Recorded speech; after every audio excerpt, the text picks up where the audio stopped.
السلام عليكم ورحمة الله وبركاته. الحمد لله والصلاة والسلام على رسول الله، أما بعد، أعوذ بالله من الشيطان الرجيم. بسم الله الرحمن الرحيم. يا أيها الناس كلوا مما في الأرض حلالا طيبا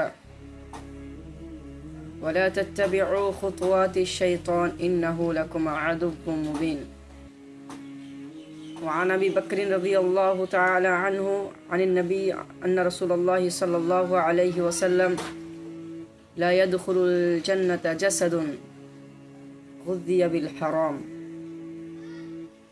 প্রশংসা রবের, দরুদ ও শান্তির দ্বারা বর্ষিত মুহাম্মদ সাল্লাল্লাহু আলাইহি ওয়াসাল্লামের উপর।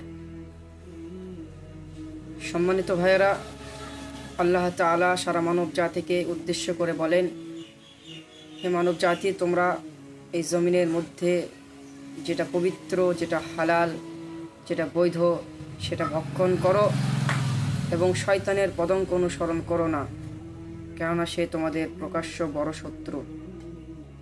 রাসূলুল্লাহ সাল্লাল্লাহু আলাইহি ওয়াসাল্লাম বলেছেন যে, আবু বকর রাদিয়াল্লাহু আনহু হতে বর্ণিত, রাসূলুল্লাহ সাল্লাল্লাহু আলাইহি ওয়াসাল্লাম বলেছেন যে ওই শরীর জান্নাতে প্রবেশ করতে পারবে না যেটা হারাম খাদ্যের উপরে পালিত হয়েছে। তা হারাম খাদ্য থেকে আমাদেরকে বিরত থাকতে হবে, বিশেষ করে যে খাদ্য, যে খাবার আল্লাহর নাম ব্যতীত, আল্লাহ ব্যতীত অন্যের নামে উৎসর্গ করা হয়েছে। কেননা আল্লাহ তাআলার নিকট সব থেকে বড় জুলুম সেটি হলো শিরক, আল্লাহর সাথে অন্যকে শরীক করা। আল্লাহ তাআলা বলেছেন, ইন্না শিরকা লাযুলমুন আযীম, অবশ্যই শিরক একটি বড় জুলুম, বড় অত্যাচার। তাই আমাদেরকে চেষ্টা করতে হবে যে আমরা যেন এমন খাবার, এমন খাদ্য ভক্ষণ না করি যেটা অন্যের নামে, আল্লাহ ব্যতীত অন্যের নামে উৎসর্গ করা হয়েছে।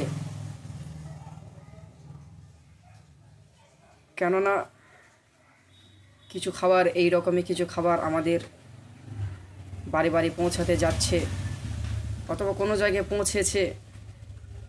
তা আমাদের সতর্ক থাকতে হবে যেন এই খাবার খেয়ে যেন আমাদের ঈমানকে নষ্ট না করি, আমরা যেন আল্লাহর কাছে বড় পাপী না হয়ে যাই। আল্লাহ আমাদের সকলকেই সঠিকটা বোঝার তৌফিক দিক। আল্লাহুম্মা আমিন।